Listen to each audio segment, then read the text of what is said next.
반갑습니다. 말씀과 함께 하루를 시작하는 주님의 백성들을 예수님의 이름으로 축복합니다. 2025년 7월 14일 월요일 오늘 주신 말씀은 요한계시록 9장 13절에서 21절까지입니다.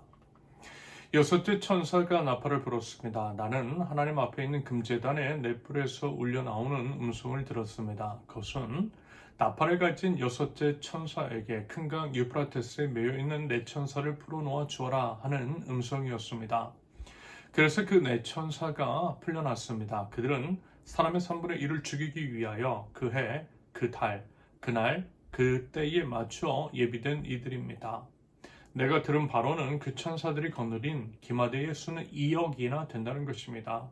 나는 이런 환상 가운데서 말들과 그 위에 탄 사람들을 보았는데 사람들은 화홍색과 청색과 유황색 가슴마기를 둘렀고 말들은 머리가 사자의 머리와 같으며 입에서는 불과 연기와 유황을 내뿜고 있었습니다. 그 입에서 나오는 불과 연기와 유황 이 세 가지 재앙으로 사람의 3분의 1이 죽임을 당하였습니다. 그 말들의 힘은 입과 꼬리에 있는데 꼬리는 뱀과 같고 그 꼬리에 머리가 달려 있어서 그 머리로 사람을 해쳤습니다. 이런 재앙에서 죽지 않고 살아남은 사람이 자기 손으로 한 일들을 회개하지 않고 오히려 귀신들에게나 또는 보거나 듣거나 걸어 다니지 못하는 금이나 은이나 구리나 돌이나 나무로 만든 우상들에게 절하기를 그치지 않았습니다. 그들은 또한 살인과 점치는 일과 음행과 도둑질을 회개하지 않았습니다. 아멘.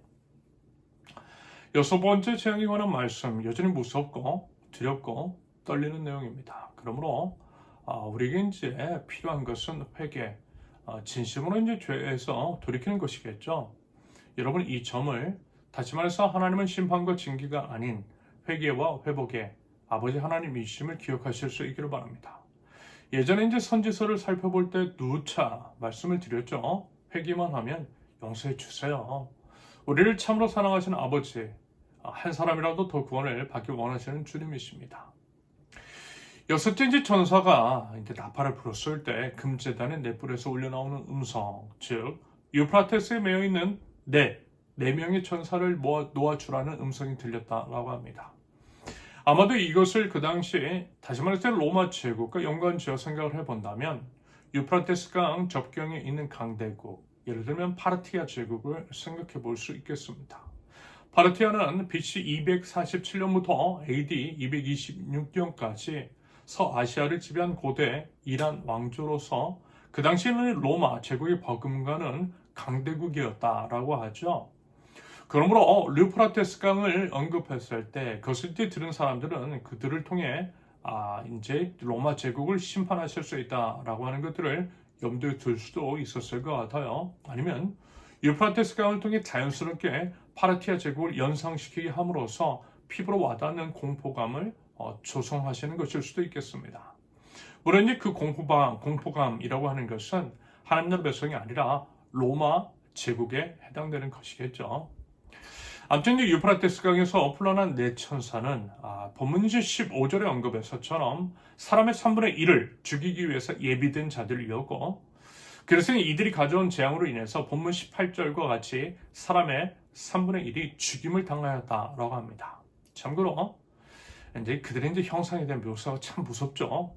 또 이제 비현실적입니다. 그리고 이제 상상에서 가득한 모습입니다. 그런다고 할 때 지난번에도 몇 번 말씀드렸어요. 비유와 상징은 비유와 상징으로 받아들이시면 된다라고 말입니다. 굳이 그것들을 지금의 무엇과 역사적인 어떤 것들과 끼워 맞출 필요는 없다라는 거죠.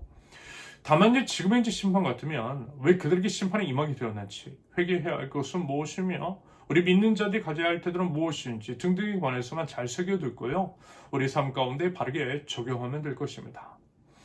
한편에 이와 같은 무서운 심판, 무려 이제 사람의 3분의 1이나 죽임을 당하게 되는 일을 경험했을 때 안타깝게도 이와 같은 일들이 벌어졌다라고 합니다. 20절 이하의 기록처럼 심지어는 이와 같은 재앙에서 살아나는 사람들이 그 재앙이 얼마나 무서운 것인지를 보고 듣고 경험한 사람들, 그래서 그것이 무엇인지를 아는 사람들이 뭐래요? 자기 손으로 한 일들, 그들은 이제 저지른 죄악들을 회개하지 않았대요. 오히려 뭐래요? 귀신들에게나 우상들에게 여전히 절을 하고 있다라는 것입니다. 그뿐만이 아니라 살인, 점치는 일, 음행, 도둑질도 회개하지 않았다라는 거예요. 여전히 죄악 가운데 행하였다라는 거죠. 여러분 어떻게 이럴 수가 있죠? 그런데 또 이럴 수 있더라고요. 그 같은 이제 재앙이 자신의 이제 죄로 인한 것이라는 인식이 없으면요, 충분히 그럴 수 있더라는 것입니다.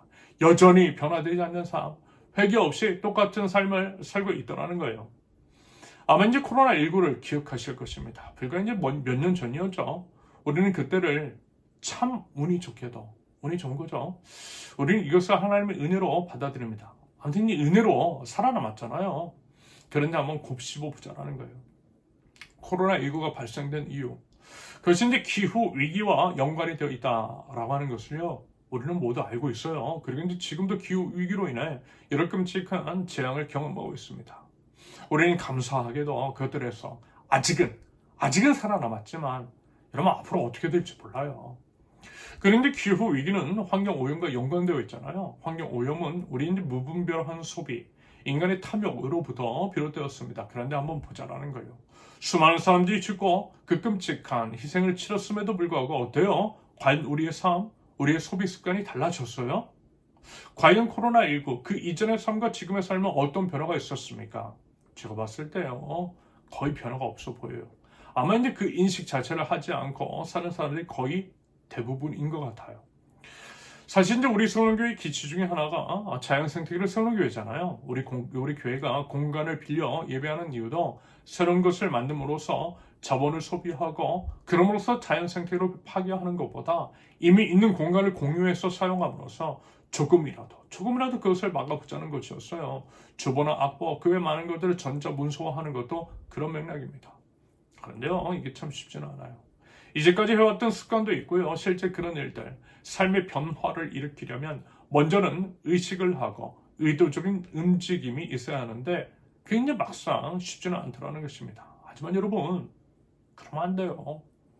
하나님께서 이제 기회를 주셨을 때 그 기회를 살려 회개하고 우리의 이제 삶을 돌이키는 것이 필요합니다. 그래야만 다시금은 그와 같은 일을 또다시 경험하지 않을 것입니다. 오늘 이제 본문에 비디오 말씀을 드리면 이런 재앙에서 죽지 않고 살아남은 사람이 자기 손으로 한 일들을 회개하지 않는 그런 어리석은 짓을 여러분 우리가 반복했어야 되겠느냐라는 것입니다. 여러분 이 부분에 대한 진지한 고민과 회개, 그에 대한 구체적인 실천, 실질적인 삶의 변화가 있을 수 있기를 바랍니다. 여러분 그래야만 우리 모두가 살 수 있어요. 바라기는 우리 이제 삶에서 경험하는 여러 방편에서의 하나님의 음성을 듣고요, 그 음성에 바르게 반응할 줄 아는 지혜가, 그리고 이제 하나님께서 기회 주셨을 때 회개하는 삶의 돌이킴이 있는 저와 여러분들이 되실 수 있기를 예수님의 이름으로 축원합니다. 함께 기도합니다. 하나님의 말씀 앞에 바로 반응할 줄 아는 지혜를 허락하여 주옵소서. 기회 주셨을 때의 기회를 살릴 줄 알게 하시며 오직 변화를 받아 새로운 마음과 삶의 태도로 하나님의 뜻을 이루어갈 줄 아는 하늘나라 백성들 저희들에게 없어서, 특별히 기도할 때에 기후 위기 등으로 인한 이런 자연재해로 피해를 받는 우리 이웃을 기억하시고 긍휼히 여겨 주옵소서. 그리고 그들의 일을 저희 자신의 일들처럼 여기면서 힘써 도와 살려낼 줄 아는 그러한 마음과 삶의 태도가 저희 안에 있을 수 있도록 주님 인도하여 주시옵소서. 예수님의 이름으로 기도합니다. 아멘. 하나님께서 오늘 주신 말씀과 각자의 기도 제목을 놓고 우리 잠시 기도합니다.